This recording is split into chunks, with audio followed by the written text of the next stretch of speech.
I can't do that loud enough. It's a very personal thing, a sigh, isn't it? Even when you read things in a story about so-and-so sighed heavily, as you imagine in your mind, it's a very personal thing. You can't kind of do it for an audience, unless, of course, you have a really close close-up.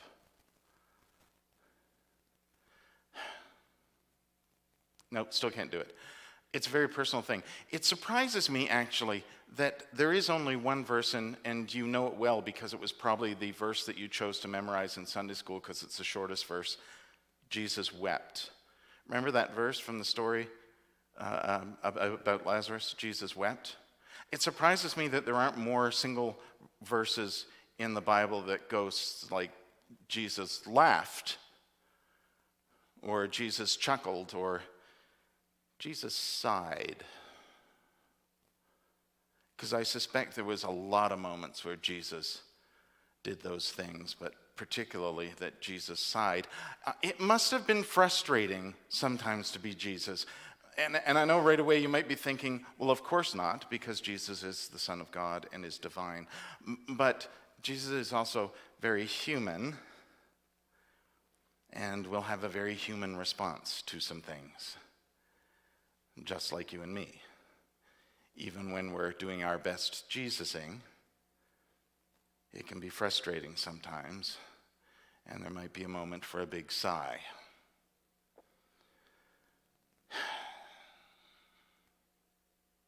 I had a lot of those this week, in case you're wondering. I did. I had a lot of those.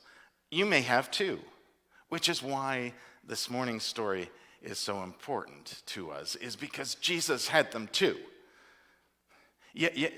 Despite how the story might go, you have to wonder.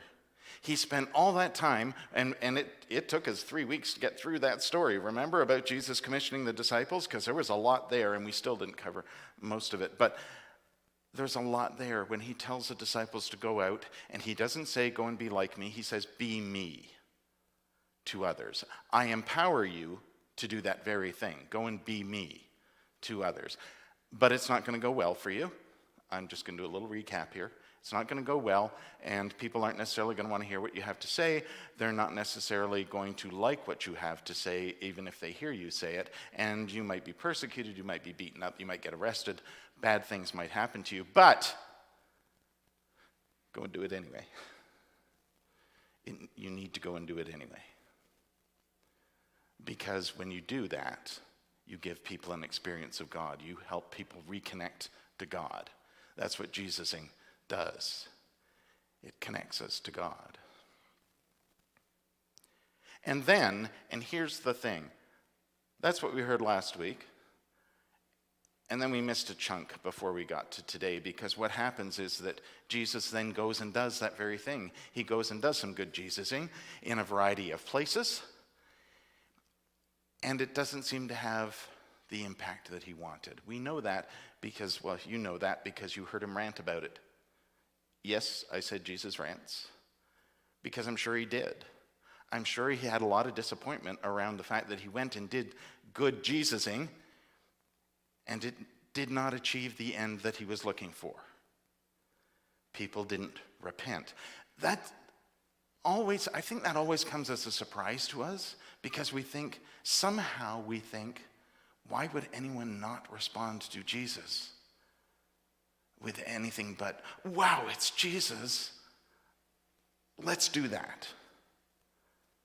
But in truth, that's not just the case today, it was the case at the time, right? Not everybody liked what Jesus had to say, not just the Pharisees who felt threatened, the average person who just kind of went, and moved on. Those people must have caused Jesus a lot of frustration.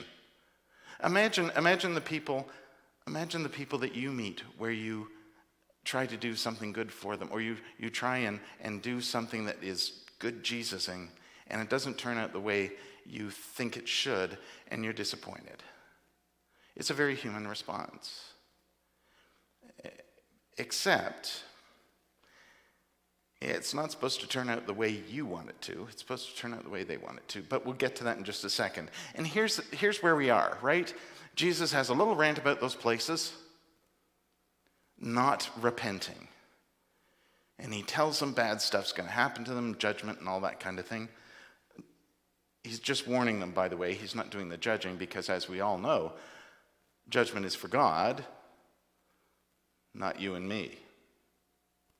I'll just say that again. Judgment is not for you and me.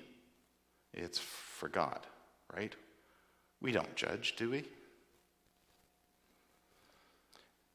And that's kind of the point here, though, is that we do often, even when we do our best to be Jesus, when we don't get the response we thought we ought to get, we are sometimes disappointed or worse, and we respond in a very human way. And this is the moment where Jesus chooses to say, "Come to me. Take my yoke upon you. Tie yourself to me." Especially in those moments, not just in the being Jesus moments, because Jesus is in us, right? It's the image of God in us that Jesus calls us to live out. That's what it means to do Jesusing. But especially in those moments when in our very human response, it doesn't go the way we want it to. It doesn't go the way we think it should. It doesn't go the way that we anticipated. And we experience everything from disappointment to anger. Come to me, and I will give you rest. So, first of all, let's address the rest thing. You need the rest. It's not laziness. You need the rest. You need it. So does Jesus. How many times do you think we hear in stories, and this is, again, just the times we hear it, Jesus goes off by himself somewhere. He goes up the mountain to pray. He goes away from the disciples in the garden to pray, to connect with God, to rest. But then he says, "Take my yoke upon you."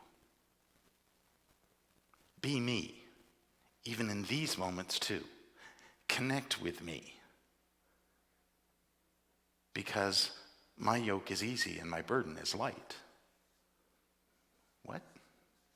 How can that be? How can Jesus' burden be light? We have learned quite the opposite. Because Jesus carries the sin of the world, right, to the cross. We've learned the opposite. We know the rest of the story too, and we know your disappointment at these cities, Jesus, is the least of it compared to what's coming up. The burden's about to get a whole lot heavier. Except it still isn't. Because here's the thing about that yoke part. This is, in the Message, Eugene Peterson has a particularly unique way of translating what Jesus means by that. And it's become a very popular way of trying to get into what Jesus means by his yoke. The unforced rhythms of grace is how Peterson describes it. The unforced rhythms of grace. Instead of seeing it as a way that we tie ourselves to Jesus in a very, how shall I say this, subservient or needy manner, because we need Jesus to save us, or we need Jesus to give us strength, or we need Jesus to do something. Jesus invites us into a relationship that leads us to the unforced rhythms of grace. When we do Jesusing, when we go and be Jesus, when we live out the Jesus that is in us, the image of God that is in us, I don't know how many different ways I can say that, but when we do that, and we find that it doesn't go the way we expected or the way we wanted it to, it's not about the way we wanted it to. It's about offering who we are and how we are in a way that is supportive and engaging and life-giving, like Jesus. And if it doesn't achieve the results that we wanted, maybe we ought to think about the results for the person that we were helping or the people we were helping. Because that's the point of the Jesus thing. It's not to make you be better the way I think you should. It's not the way it's not the way I judge you ought to be at all. It's about bringing an experience of God to you. That's what Jesus, we just heard that, didn't we? When you are Jesus to others, they experience Jesus, and then that is an experience of God. Have grace in that moment that experience of God will be what they need, not what you need them to have. That goes for us too. I am sure there have been moments in everyone's lives where, and I'm going to say it out loud, we have wanted something of Jesus or of God and felt disappointment. The unforced rhythms of grace. We bring an experience of God to people. We're not to judge what they do with that, but to be Jesus is to bring an experience of God into the world, to help reconnect people, to engage people. When we tie ourselves to Jesus, that's what we're doing. That's what we're sharing. So we are sharing our burden with Jesus. And by being Jesus to others, we are able to share their burden as well. It's all about how we connect with each other and have a relationship with each other. That's not a heavy burden. It's a relationship. That's the yoke Jesus is talking about. The unforced rhythms of grace. There is grace in a relationship when we bring Jesus and bring God to it.